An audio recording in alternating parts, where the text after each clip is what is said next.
Jorge Eliezer Gaitán Ayala nació el 23 de enero de 1898. Algunos dicen que en el barrio Las Cruces de Bogotá, otros en la población de Manta, en Cundinamarca. Gaitán nació en una familia humilde, hijo de Eliezer Gaitán Otálora, un librero de filiación liberal radical, y de Manuela Ayala Gaitán, una maestra de escuela bastante activa y de ideas progresistas, lo que le ocasionó muchas dificultades con la iglesia y los conservadores. Su madre llegó a ser la persona más importante en la formación básica de Gaitán. En febrero de 1920 ingresó a la Facultad de Derecho y Ciencias Políticas de la Universidad Nacional y 4 años más tarde, en 1924, obtuvo su título de abogado con una controvertida tesis, Las ideas socialistas en Colombia. En 1926 viajó a Italia e ingresó a la Real Universidad de Roma, donde obtuvo el título de doctor en jurisprudencia en 1928, con la tesis El criterio positivo de la premeditación, que le significó la máxima mención académica, magna cum laude. Fue elogiado y apreciado por quien fue su profesor, Enrico Ferri, el más prestigioso tratadista penal europeo en aquellos años. A su regreso se inició su trayectoria política. En 1928 fue elegido representante a la Cámara, en donde expuso la denuncia sobre la masacre de las bananeras, para luego ser nombrado presidente de la misma. Fue profesor, fundó la Unión Nacional Izquierdista UNIR, que poco tiempo después disolvió para unirse al Partido Liberal. Duró 8 meses ejerciendo como alcalde de Bogotá, llevando a cabo importantes reformas sociales y controvertidas, como la prohibición de uso de la ruana y alpargatas en Bogotá. Fue ministro de Educación y de Trabajo. En 1945 ofreció al Partido Liberal presentarse como candidato a la presidencia de la República, solicitud que fue rechazada por el partido, el cual nombró a Gabriel Turbay como candidato. Gaitán se rehusó a cumplir la decisión de la convención y lanzó su candidatura para las elecciones del 5 de mayo de 1946. Esta división del Partido Liberal favoreció el triunfo del candidato conservador Mariano Ospina Pérez. Así el Partido Conservador recuperaba el gobierno después de 16 años. A pesar de sus victorias, seguía siendo un hombre sencillo. Su popularidad era inmensa. Nadie dudaba de su victoria en las elecciones presidenciales. Sus enemigos más implacables eran los jefes conservadores Laureano Gómez, a la izquierda, y Mariano Ospina Pérez, a la derecha. Aunque rivalizaban ásperamente entre sí, se unían solidariamente ante el peligro gaitanista. Desde 1946, instigados por Laureano Gómez y protegidos por el presidente Mariano Ospina Pérez, militantes conservadores habían comenzado a aplicar la violencia sistemática contra los campesinos liberales. Las masacres se sucedían sin cesar, cada día con mayor saña y crueldad. Su oratoria era de una efectividad asombrosa.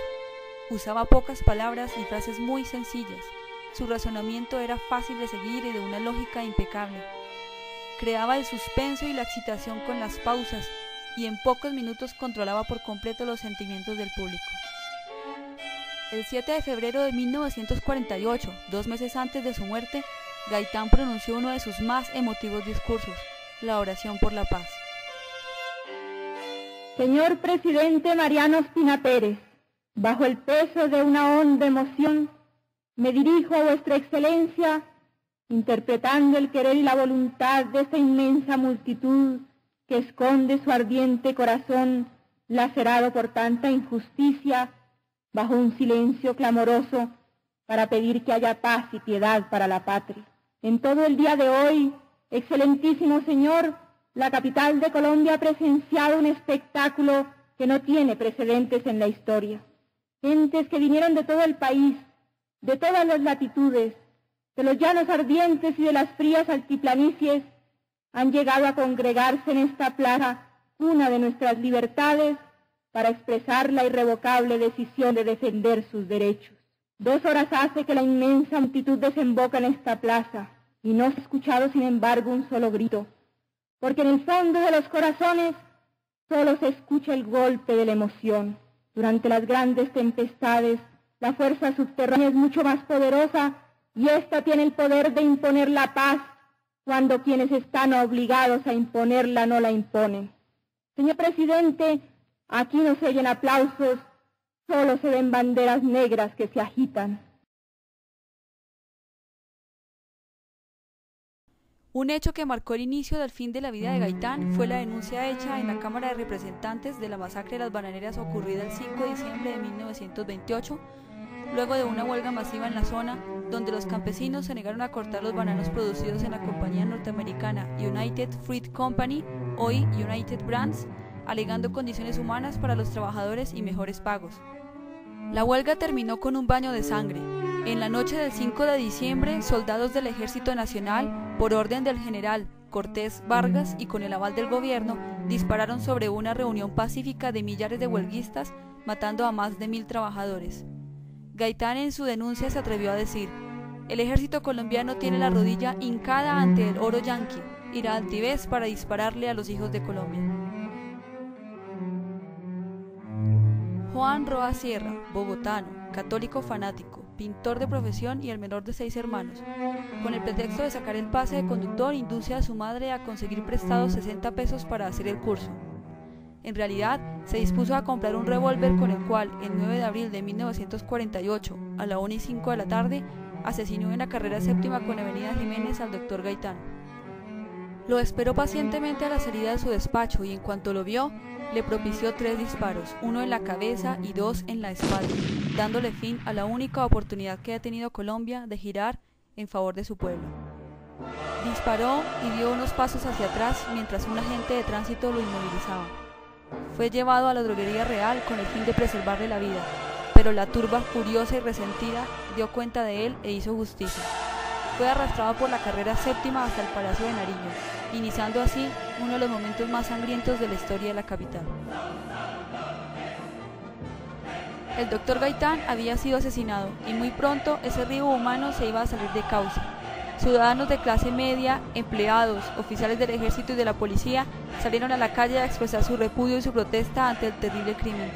En menos de una hora, sin embargo, serían superados por otras fuerzas mayores y más violentas. Los tranvías fueron incendiados. Las agencias de noticias transmitieron a todo el mundo las imágenes fantasmagóricas.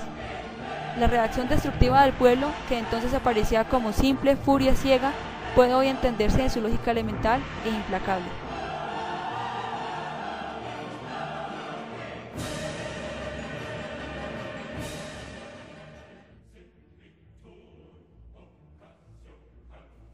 El agente John Meples Espirito fue enviado a Bogotá en 1948 por el FBI para llevar a cabo la operación denominada Pantomima. La Embajada de los Estados Unidos y varios emisarios habían intentado de varias formas persuadir al doctor Gaitán por medio de sobornos y el chantaje, pero no lo consiguieron, por lo cual se convirtió en un personaje que atentaba contra la estabilidad de los Estados Unidos. Gaitán, quien denunció la United Fruit Company, empresa norteamericana, quien instó al pueblo a ser superior a sus dirigentes, se había convertido en un personaje indeseable para Estados Unidos. Al llegar a Colombia, el agente norteamericano contactó a Juan Roa Sierra, quien ya había trabajado con anterioridad para el grupo. A Roa Sierra le prometió protección y ser sacado del país rápidamente. Luego del magnicidio, Roa Sierra se convertiría en un estorbo, por lo cual, por medio de agentes infiltrados y de altos militares colombianos, incentivaron al pueblo adolorido para que tomaran la justicia por sus manos y dieran muerte al asesino. Un juicio reveló que el FBI destruyó en 1972 la mayoría de los documentos que sobre Gaitán guardaba en sus archivos, mientras que la CIA manifestó que no los desclasificaría por razones de seguridad nacional.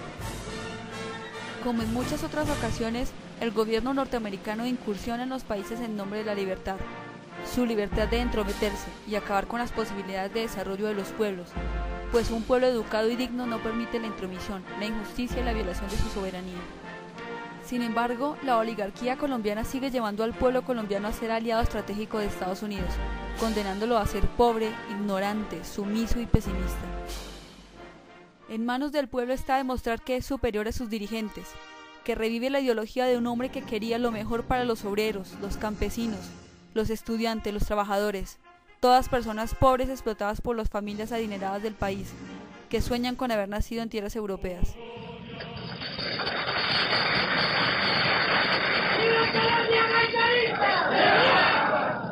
Y entonces se nos ha calumniado, dice, por violencia. No, yo no he dicho que no estamos en unas elecciones. Estamos en una revolución y no en un incidente electoral, como piensa la oligarquía conservadora y la oligarquía liberal. Yo sé que el problema que en Colombia hay de más fondo, y se ha querido plantear por oligarcas conservadores y liberales un temor satánico a la posibilidad de mi llegada al gobierno. Comunismo, socialismo, anonadamiento de toda la estructura jurídica y económica de este país. Como si un hombre de mi responsabilidad y de mis estudios pudiera pensar que a un pueblo se le vuelve de un momento a otro. Incapacidad para detener al pueblo que me sigue, porque ellos tienen un gran desprecio por su pueblo y no lo conocen. Y yo sé que no hay pueblo más dócil y más dúctil y más grande que este pueblo nuestro, al cual le han querido quitar la conciencia de su valor para usufructuarla personalmente un grupo. Y por eso desprecian las manifestaciones. Por eso este conjunto inmenso de gente que me oye aquí y en todo el país nada vale. Por eso se lo callan, por un gran desprecio. Inspirados en Rémy de Bourmont y en Anatole France, y en D'Annunzio y en la época parnasiana, se han parado sobre esos libros de decadencia para mirar desdeñosamente estas mesnadas de los pueblos indoamericanos. Mentira que nosotros tenemos valores profundos. Mentira que podemos tener fe en esta raza nuestra. No nos la pueden ultrajar en esa forma. La estamos defendiendo y la defenderemos. Y por eso no ha bastado, o no ha servido, digo mejor, que nos llamen comunistas, fascistas, conservadores, extremistas, oportunistas, personalistas. El pueblo es superior a todas esas mentiras y sigue el movimiento en marcha y el movimiento va a triunfar. Y así como les hemos dado estas sorpresas tremendas, sin su poderío, los vamos a acongojar mucho con la última sorpresa del 5 de mayo.